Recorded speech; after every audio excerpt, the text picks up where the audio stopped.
the mind repeating and clinging to what it knows. Because in actual fact, the mind, it could be said, doesn't necessarily seek happiness, but it seeks familiarity. And this is probably one of the most misunderstood truths about human nature. Because people don't repeat patterns because they want to suffer. Nobody wants to suffer. But they repeat patterns because the mind is designed to return to what it knows. But familiarity alone isn't the whole story. The mind doesn't just repeat patterns, it actually becomes attached to them. And attachment is how the mind actually creates stability.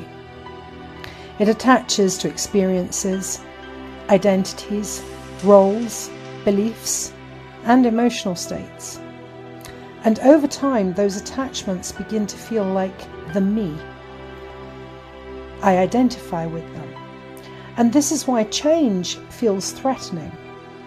Letting go of a pattern doesn't just mean changing behavior, it also means loosening an attachment.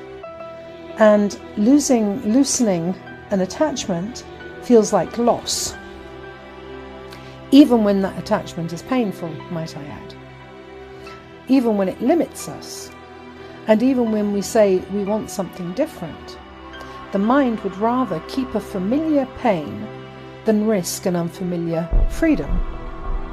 This is why people return to the same old relationships, the same emotional cycles, the same old self-sabotage, the same old inner dialogue, not because they choose suffering or because they want to be a victim in their own mind, but because they're actually attached to what they know. Awareness, on the other hand, brings light to this. It doesn't necessarily break attachment immediately, but what it does do is soften identification. Because the moment you say, I'm attached to this pattern instead of this is who I am, something begins to loosen. Attachment loses its grip, especially when it's seen clearly and held gently, not attacked, might I add. Force won't work. You cannot rip away an attachment.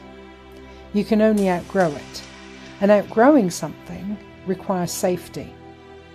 Awareness provides that safety. It allows the mind to see that letting go does not mean annihilation, it just means expansion.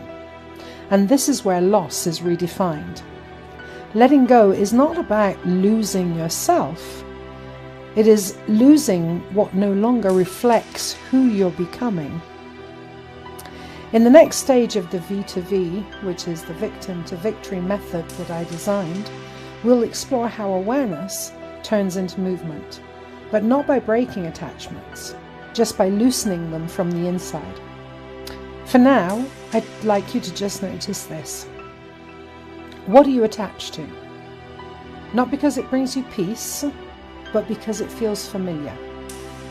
That noticing is the beginning of freedom. The